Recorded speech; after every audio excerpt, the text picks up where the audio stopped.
So, over the last year or so, we've been talking about different VR headsets. Whether it's the Oculus Pro, which, to be honest, is still one of my most favorite headsets of all time, the Oculus Quest 1 or Quest 2, or, of course, PSVR just came out with their new iteration of VR headsets. And, of course, you have the Oculus Go, so on and so on, right? There's a lot of options out there. And I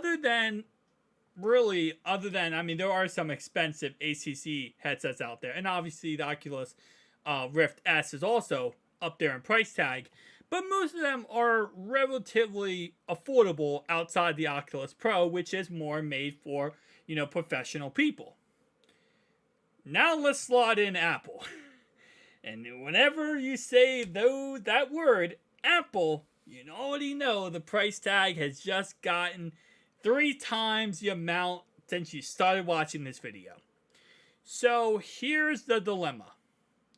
We will most likely see a Apple VR headset sometime in the next 2 years. But, just kind of like how Apple always is, the price tag will be crazy. Now, the thing here is, whenever you buy Apple, the reason why you buy Apple, why people buy Apple, because they buy it because it's premium, right? But the problem with premium is sometimes you're going to spend an arm and a leg to get. We see this with the Galaxy Z Fold 4. We see this with Samsung's, pretty much any Samsung top line phone, any top line Apple phone, any top line phone across the board. If you want premium, you're going to spend an arm and a leg to get it. This VR headset costs $1,500 to manufacture. How much are they selling it for? They're going to be selling it for $2,500. And it's kind of now in the ballpark range of where Microsoft is at when it comes to their VR headsets. Yes, you might be like, wait, Microsoft? They don't make VR headsets. Oh, they do. They're like $5,500 though. Or $3,500, depending on which model you get. And the reason why VR headsets from Microsoft so much is because they're not selling it to the average Joe like me or you. They're selling it to corporations and businesses to obviously make the most money possible. It also has the best technology possible in them, and it's not just you playing Beat Saber in your room at 3 a.m. in the morning. It's more or less like, hey, we can actually do full architect plans of a building and how we're going to create this building. But yes, with that being said, $1,400, $1,500 is a conservative amount estimate for how much each of these devices are going to give us. Now, is it going to be worth that much? I really highly am against the idea that this will ever be worth $2,500. Now, I'm going to guess they're probably going to try to have it all be one panel inside, kind of how the PSVR is doing it. And based on using the PSVR 2, not the one, the first one, the second one, it is really good. It is, like, I can't explain it enough. If you have not tried it out, go try it out. It is really freaking good. The way they do it is they have one panel in there instead of 2 separate panels. Well, one for each eye. They have one panel, and it perfects it to a next level and next degree. But again, like I said before, and I say this again when it came to the Oculus, Quest Pro. I love the Quest Pro, but at $1,500 MSRP, obviously $1,000 now, $1,500 MSRP, I'm finding myself hard to get to that point that I want to spend that money on that device, right? This device is going to be a lot more than that device. Now, where could this ever get to a point where this is worth the $2,500, right? Well, first off, most likely how Apple is going to kind of do this is I'm going to guess this is going to be powered by the M1 or M2 chip. One of the 2 chips, and by the time this comes out, might be the M3 or M4 chip at this point, right? So it could be a, future chip in the future. If they can make this not only a VR headset for gaming and entertainment purposes, but kind of connect it in a way for it to be kind of like a MacBook, it would not be the most horrendous idea / concept out there.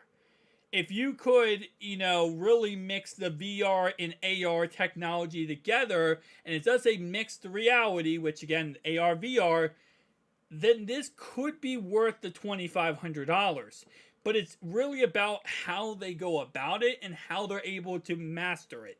Because the Oculus Quest Pro does a really good job of doing AR and VR together. It doesn't do it perfect, but again, it does it good enough. It's just, again, at that $1,500 MSRP, it's ridiculous asking for what it does. If you get it for $1,000 or less, it's 1,000% worth the money. I'll be interested to see the early reviews of this product and the early talks about this product to really kind of get a grasp of how good this product can actually be, because they have a chance with the correct everything. If they correctly master this product, this could be that next generation type product.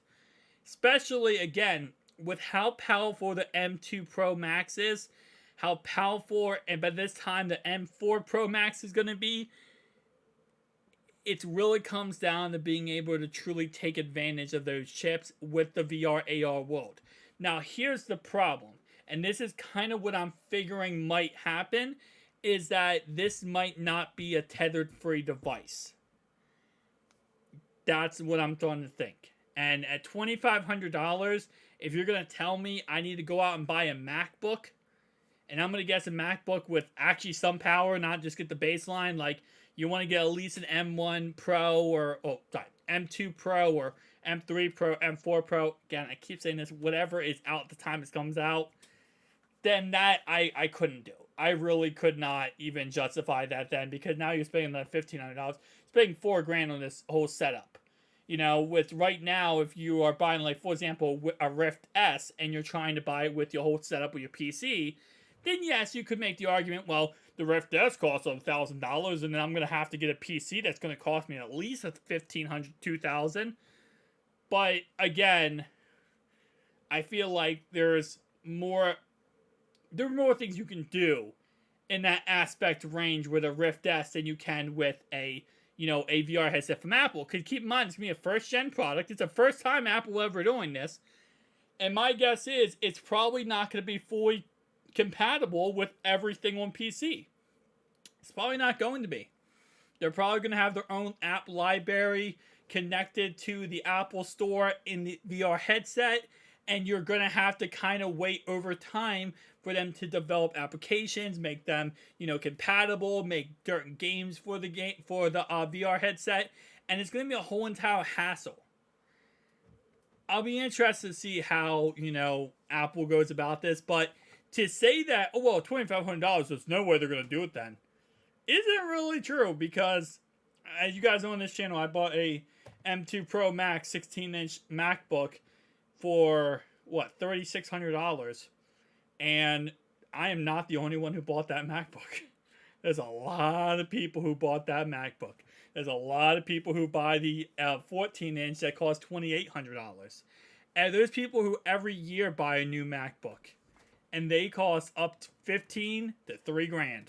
So this is kind of not realistically out of the possibility that we could see this actually sell pretty well.